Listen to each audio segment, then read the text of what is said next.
ఏం కష్టం వచ్చిందనయ్యా స్వామివారి ముందు ఇంతలా బాధపడుతున్నావు?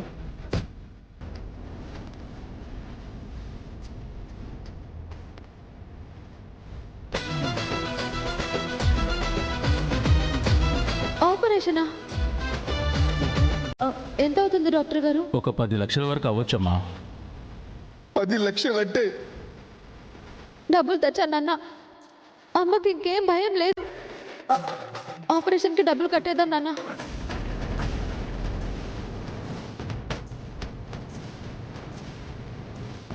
మా ప్రయత్నం మేము చేసాం. 48 అవర్స్ అబ్జర్వేషన్లో పెడితే కానీ పూర్తి డీటెయిల్స్ మీకు మేము చెప్పలేము.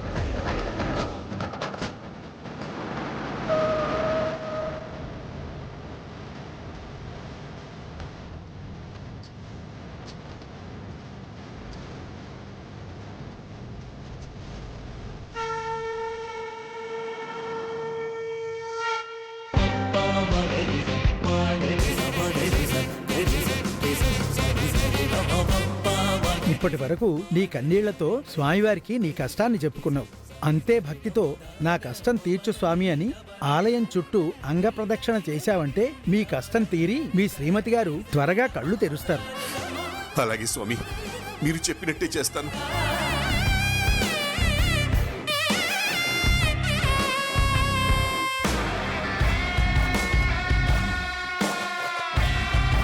స్వామి, నీ మొక్కు తీర్చడం కోసం నా కోడలు ఎండలో నడుస్తోంది. ఏ ఇబ్బంది లేకుండా నీ గుడి వరకు వచ్చేలా నువ్వే చూడయ్యా.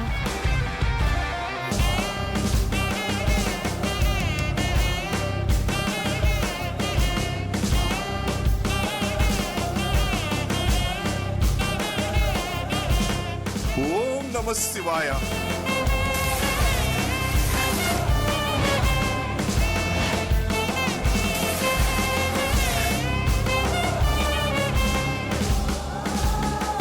భగవంతుడా, నా భార్యకి నయమై అది త్వరగా కళ్ళు తెరవాలి. అదే నా కోరిక. దాన్ని చల్లగా చూడయ్యా.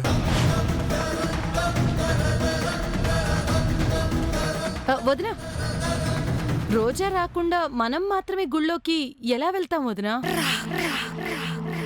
అవునవును, ఎలా వెళ్తాం?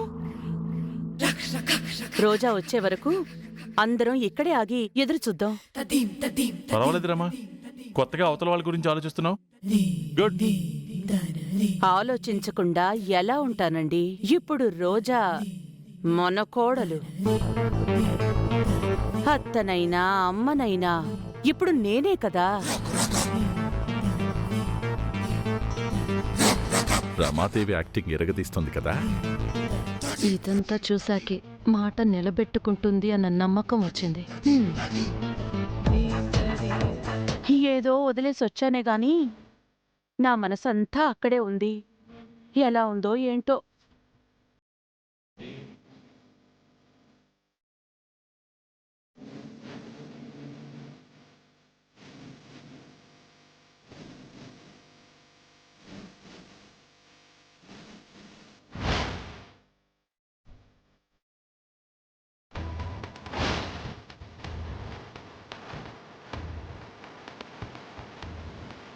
రమాదేవి, మనం ఇక్కడే ఉన్నాం. అక్కడ ఏం జరుగుతుందో తెలియట్లేదు. ఇంకేం జరుగుతుంది? కాళ్ళు కాలుతూ ఉంటే అది నడవలేక నడవలేక నడుస్తూ ఉంటుంది. మనం ఆ రోజాని అంతగా నమ్మలేము. పక్కనున్న చామంతి చంద్రిక నమ్మి ఊరుకుంటే లాభం లేదు. మరేం చేద్దాం? గబాల్ని ఏదైనా అవసరమైతే మీ వదిన దగ్గర నువ్వు ఉంటే బాగుంటుందని మన ప్రేమ్ని పంపించు. నువ్వు చెప్పింది కరెక్టే అన్నయ్య. రేయ్ ప్రేమ్, అమ్మా, నా కోడలు ఇంత దూరం నడవగలదో లేదో. తనకేదైనా అవసరమైతే మన వాళ్ళు ఎవరైనా దగ్గర లేకపోతే ఎలా? నువ్వెళ్ళి మీ వదిన్ని జాగ్రత్తగా తీసుకునిరా. అలాగేనమ్మా. ప్రేమ్, రోజా ఒకవేళ నడవలేక ఇబ్బంది పడుతుందనుకో, మొక్కు కావాలంటే మనం మళ్ళీ తీర్చుకోవచ్చు. నడిచింది చాలు అని కారెక్కించుకుని తీసుకునిరా. బాబు, అమ్మగారు అలాగే అంటారు. కోడలి మీద ప్రేముందని దేవుడి విషయంలో తప్పు చేయకూడదు, చెయ్యమని ప్రోత్సహించనూకూడదు. ఏదైనా ఇబ్బంది పడుతున్నారేమో చూడమనటం వరకు పర్లేదు, కానీ మొక్కు మధ్యలోనే ఆపించి తీసుకురావటం మహాపాపం. అది గుర్తుపెట్టుకో. సరే సరే, నువ్వు త్వరగా వెళ్ళరా. నువ్వక్కడుంటే నాకు కొంచెం ధైర్యంగా ఉంటుంది. సరే అమ్మా. కీ ఇవ్వండి మావయ్య. ఇదిగో తీసుకో.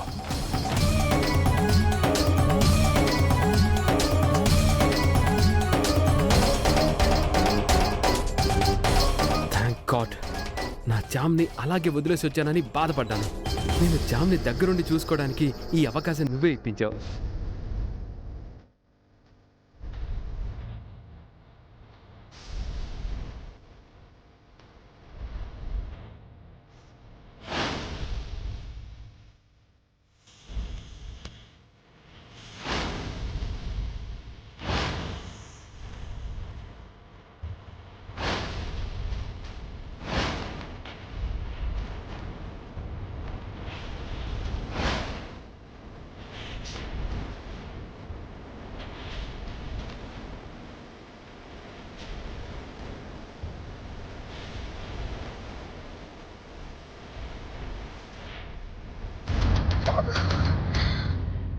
కొంచెం ఓర్చుకోమ్మా.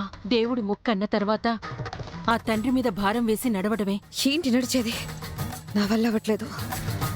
దించేస్తాను. అయ్యో, దించోడు వెంటండి. మోస్తానని ఎత్తుకున్న తర్వాత మొయ్యాల్సిందే. నువ్వు మొయ్యి, అప్పుడు తెలుస్తుంది. పైనేమో ఎండ, కిందేమో కాళ్ళు కాలిపోతున్నాయి. ఇలాగే ఇంకొద్దిసేపు నడిస్తే గుడికి కాదు హాస్పిటల్కి వెళ్లాల్సి వస్తుంది. కొత్తగా పెళ్ళైన మీరు, అమ్మగారు అందరూ బాగుండాలని మొక్కుకొని నెత్తికెత్తుకున్నారు.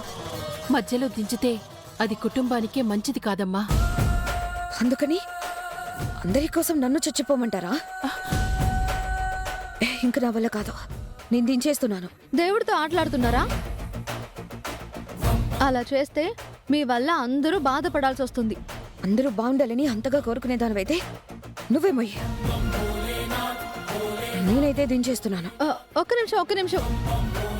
మీరు మోయలేకపోయినా ఆ కుటుంబం కోసం నేను మోస్తాను.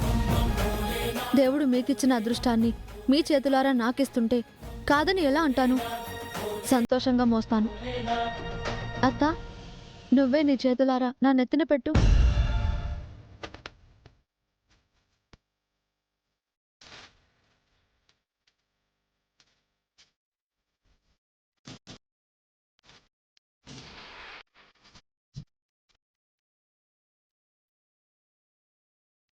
జాగ్రత్త, వెళ్ళు.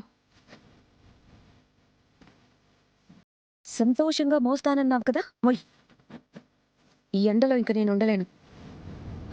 నేను వెళ్ళి గుడి దగ్గర వెయిట్ చేస్తాను. టాక్సీ.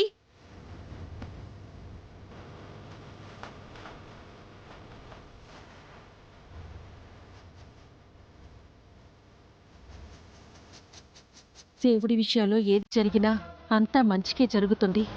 నీ పుణ్యం ఎక్కడికి పోదు చామంతే. పద.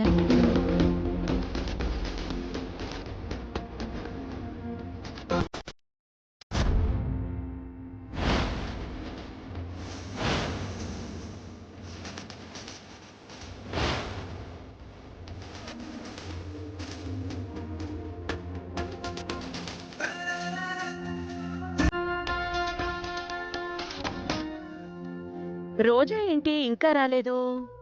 పాపం ఎంత కష్టపడుతోందో ఏంటో. మన కుటుంబానికి మంచి జరగాలని నా కోడలు ఎండలో ఆ ప్రసాదం మోస్తూ మొక్కు తీర్చుకోవాలని వస్తోంది. ఏ రకంగా చూసినా రోజా లాంటి మంచి కోడల్ని నేను తీసుకురాగలిగేదాన్ని కాదేమో.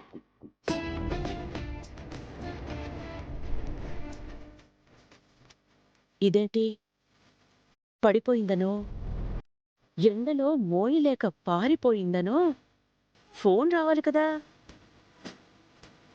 ఈ పాటిక రెండిట్లో ఏదో ఒకటి జరగాలమ్మా.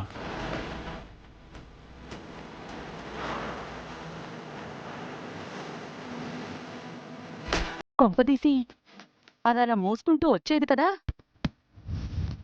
అది జరగదులే వదినా. మొండిగా ఇంకొంచెం దూరం నడిచినా జరిగేది అదే.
ఏం చూస్తున్నావే అక్కడ? ఏం లేదమ్మా, రోజా కోసమే చూస్తున్నాను.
రోజా ఇది? రోజానే కదా మోయమన్నారు, నువ్వెందుకు మోస్తున్నావు? అదేం లేదు బాబు, రోజమ్మ గారికి కళ్ళు తిరుగుతున్నాయి అంది. ఇంకాసేపు మోస్తే పడిపోయేలా ఉన్నారు. అందుకే దేవుడు మొక్కు కదా అని కింద పెడితే అరిష్టమని దేవుణ్ణి మొక్కుకొని తప్పైనా ఒప్పైనా ఆ భారం నాదే అనుకొని నా మీద వేసుకుని ఈ ప్రసాదాన్ని మోస్తున్నాను. ఎందుకు చామ్ ఇలాంటివన్నీ చేస్తావు? రమమ్మతో తిట్లు తింటావు. ఏం చందు, నువ్వైనా చెప్పొచ్చు కదా. ఎంతైనా అమ్మాయికి అలవాట్లేని పనులు కదా బాబు. నిజంగానే మొయ్యలేకపోయింది. పైగా ఎండ. తను ఈ పళ్ళెం కింద పెట్టిందంటే అది ఎవరికీ మంచిది కాదు. అందుకే ఆ మొక్కుని నేను తీరుస్తానని చామంతి తీసుకుంటున్నా నేనేం అడ్డు చెప్పలేకపోయాను. ఏంటో చామ్, నీకెన్నిసార్లు చెప్పినా అర్థం కాదు. ప్రతిసారి రోజాకి సహాయం చేయాలని ఎందుకు అనుకుంటున్నావు? ఏ కాళ్ళు తనకే కాలుతాయా? నీకు కాలవా? పోనీ నువ్వింట్లో వాళ్ళ గురించో లేదంటే మంచి కోసమో ఆలోచించి చేసిన ఏ ఒక్క పనినైనా ఇంట్లో వాళ్ళు ఎవరైనా మెచ్చుకున్నారా? మంచి పని చేసావని కనీసం అభినందించారా? తన కోసం నువ్వు ఏ పని చేసినా చేసిన ప్రతిసారి తిట్లు తింటూనే ఉన్నావు. అయినా నువ్వు మారవు. మనం చేసేది మంచి అని అందరికీ తెలిసేలా చేయాల్సిన అవసరం లేదు. మనకి మంచి అనిపిస్తే చాలు. మీరు నా గురించి ఏం బాధపడకండి.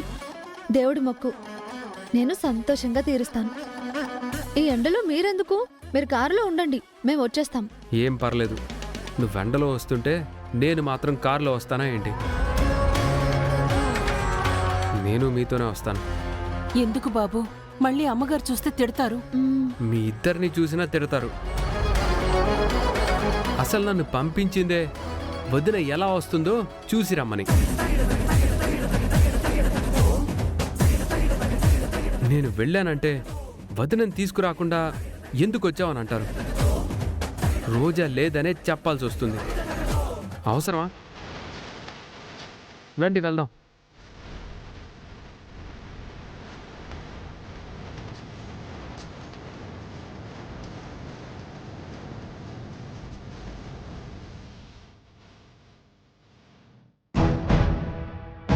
అంత ఎండలో తను కష్టపడుతుంటే చూడటం మిస్ అయిపోతున్నాం కదా భ్రమరా. ఎందుకొదినా వీడియో కాల్ చేస్తే ప్రేమ్ చూపిస్తాడు కదా.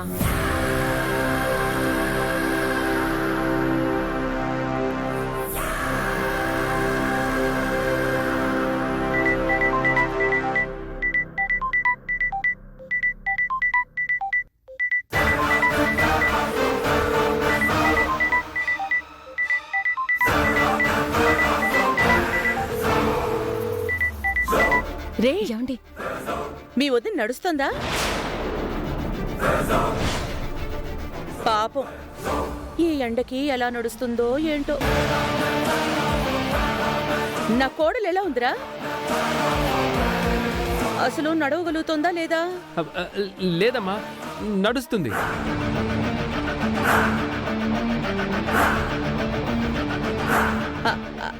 అది కాదు, నడుస్తోంది అంటే ఎలా నడుస్తుందో ఒకసారి చూపించు. ఇందాకడి నుంచి తనని చూడాలని అల్లాడిపోతున్నాన్రా. నాకు చూపించు. వద్దులేమ్మా, నువ్వు చూస్తే బాధపడతావమ్మా.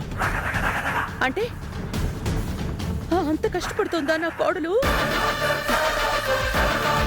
అలా అయితే నేను తప్పకుండా చూడవలసిందే.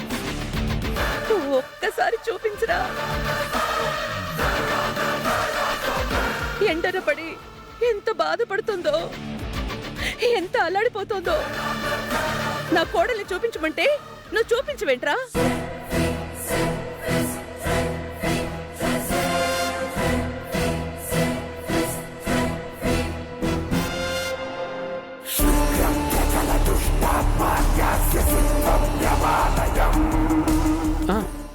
చూపిస్తున్నానమ్మా.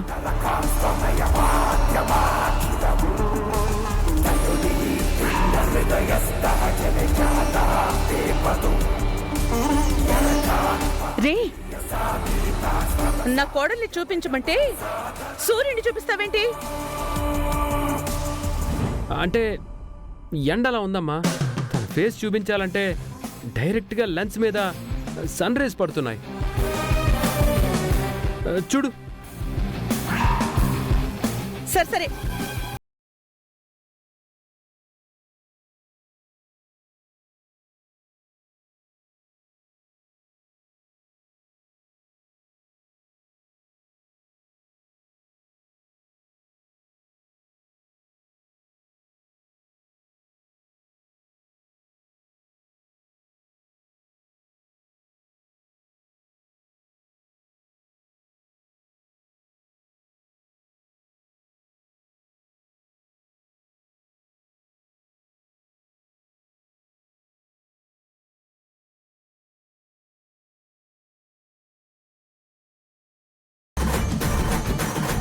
ప్రేమ్, వద్దులేరా.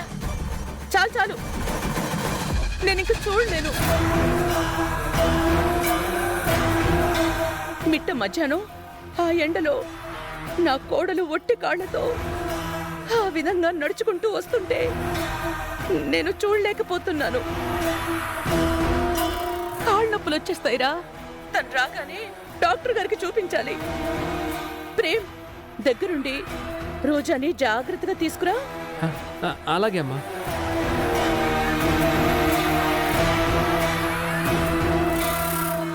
అదేంటదినా ఎంత దూరం నడిచినా కానీ ఎక్కడ కాలు ఆగట్లేదు, నడుస్తూనే ఉంది.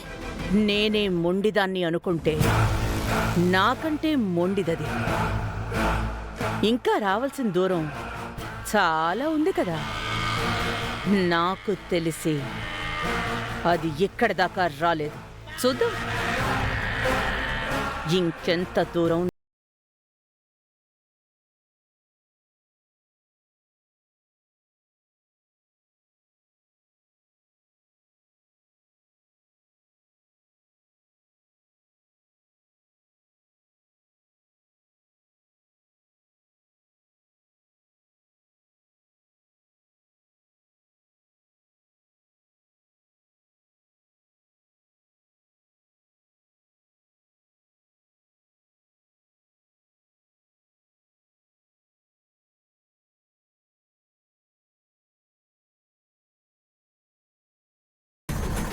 కాస్త తొందరగా నడవమ్మా, త్వరగా వెళ్ళిపోదాం.